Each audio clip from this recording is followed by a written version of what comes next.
सकी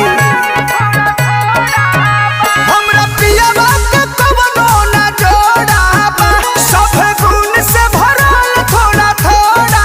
बा हमरो सजनवा तो लागेला भोला चल बाजारे तो लावेला छोला हां त चाटो आहे पातरे बलमुआ में रस बड़ी होला